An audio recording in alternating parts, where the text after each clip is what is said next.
Hey everybody, Jason Bermas here, and we featured Jeffrey Sachs a week and a half ago, maybe 2 weeks ago, when he was talking about a certain thing we're not allowed to talk about on YouTube anymore.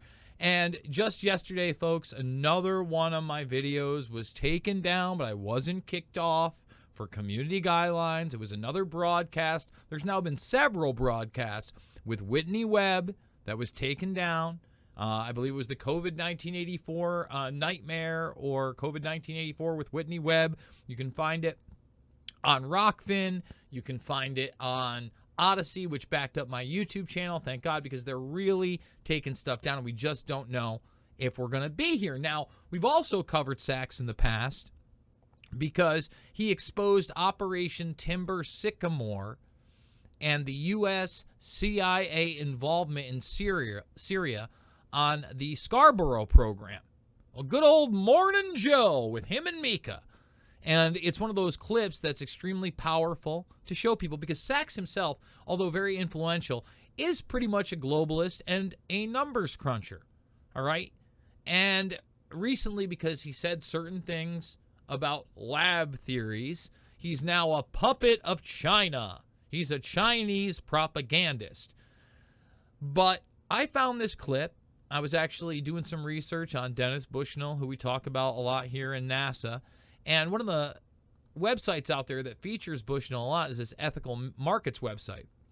And that's where I found this speech from just about a year ago at the pre-summit for the UN Food Program.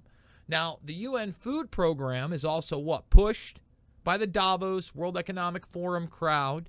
They've shown you this program could be utilized via refugee camps and blockchain technology, can't make this up, to combine your biometric information into your food credits. We also recently did a story on how the Iranian government has joined this fray into the World Food Program. And the first half of this, because he talks about some things we're not allowed to talk about here, and I disagree with Jeffrey on, the first half of this, Jeffrey Sachs is on fire. I'm not sure who the panel is that we see up on stage here, okay? I couldn't tell you exactly who this is. And by the way, I want to give a big shout out and thanks to the $50 tipper out there, Aram. Thank you so much. He says, be healthy. You be healthy, sir. We need that because we're fully demonetized on YouTube. You see this panel, and the guy in the middle especially immediately puts his head in his hands, is not happy. You can see him fidgeting. The blonde woman, there's some chuckles because Sachs has serious sack in this clip. So thumbs it up, subscribe, and share. You know how to support down below, including buying me a coffee. Let's hit the clip. What we've been hearing is how the system actually works right now. And I want to emphasize we have a world. Look at this. Right away, his hands in his head. Oh, my God. They're going to let Jeffrey Sachs speak. Oh, my goodness. Food system. It's based on large multinational companies. It's based on private profits. It's based on a very, very low measure of international transfers to help poor people, sometimes none at all. It's based on extreme irresponsibility of powerful countries with regard to the environment.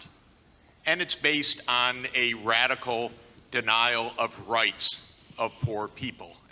I mean, nailing every bit of that. Although we may disagree on some of the finer points, but the bottom line is that they know that this environmentalism is total Johnny nonsense. You get it? Total Johnny nonsense. It's all a cover to ration the resources and control the food. All right? So Jeffrey really does, and he continues right here just to knock it out of the park, you know, because they're always talking about this public-private partnership and stakeholder capitalism for the fourth industrial revolution, right, Klaus? We're not the real stakeholders, okay? No matter what they tell you that you're going to be a part of the system and you're going to have some say, you're not. I promise you. Let's continue. We just heard. It's interesting. We heard from the minister of DRC. What's wrong with your country? Well, we don't even start by saying the King of Belgium created a slave colony for 30 years. The government of Belgium ran the slave colony for another 40 years. The CIA assassinated your first popular leader, Mr. Lumumba, and then installed another dictatorship for the next 30 years. I mean, this guy's really saying some things in the UN that you didn't see in the press at all. At all. And I missed this story too. I literally stumbled across this story. Stumbled across it doing other research. The man knows his history and especially knows his covert operations by the Central Intelligence Agency. Let's just continue here. And then Glencore and others now suck out your cobalt without giving you tax income. We don't reflect on that. We say, what's wrong with you? Why don't you govern properly? And so we have a system, but we need a different system. We cannot turn this over to the private sector. We already did about 100 years ago. Not only to the private sector with the U.S. military behind it, with the defense of these property rights in the minister of Honduras's country, where United Fruit ran the country for a long time.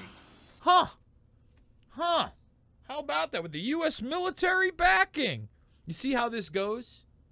See, these are just those type of Trojan horse civilian systems for other interests, like the International Monetary Fund. John Perkins, Confessions of an Economic Hitman.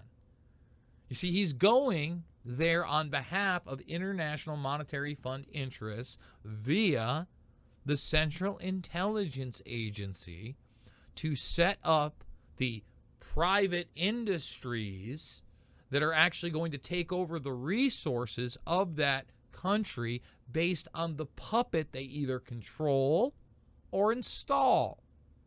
That's the system we have.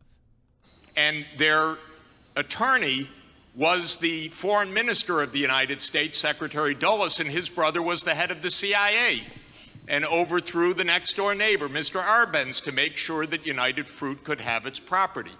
So we have a system, but we need a different system.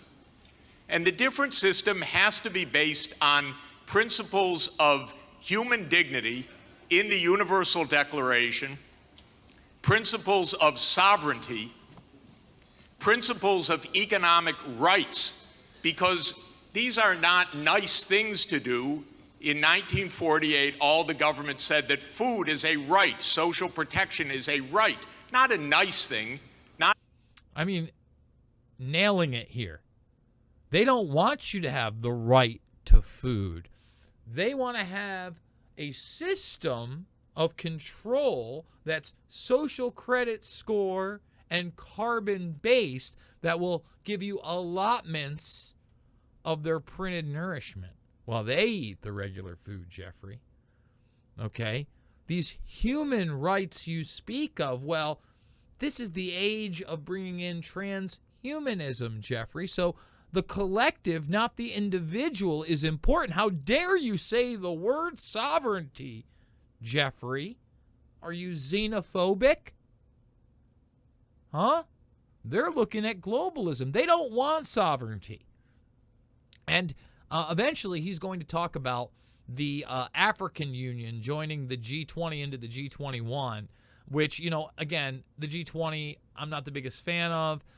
Really, most of the most important things that are going on there are going on in closed-door meetings. It's kind of like a public relations fest. But he talks about the African Union, and they should have the ability to join and have a say. You know, 1.2 billion people, and they still haven't. And now I believe just within the last few days, there's some kind of paperwork put in that they may be able to join. And when you have in February the foreign policy, aka CFR, saying they're going to join, it seems like they are going to have them join eventually. I don't necessarily think that's a bad thing, but it all depends on their leadership, right?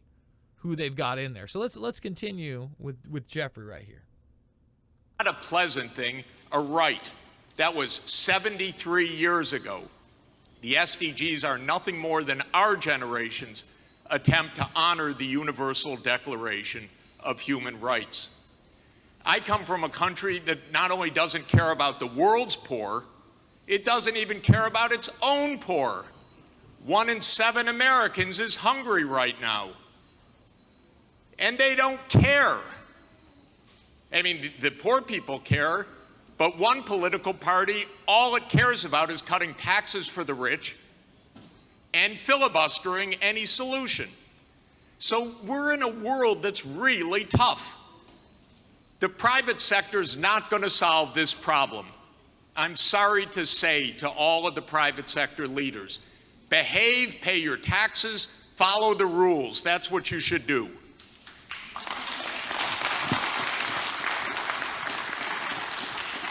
And what the governments should do is the following. They won't, but they should. First, the G20 should become the G21 by inviting systemically the chairperson of the African Union and the African Union to be the 21st country. The European Union is a member of the G20 as the EU.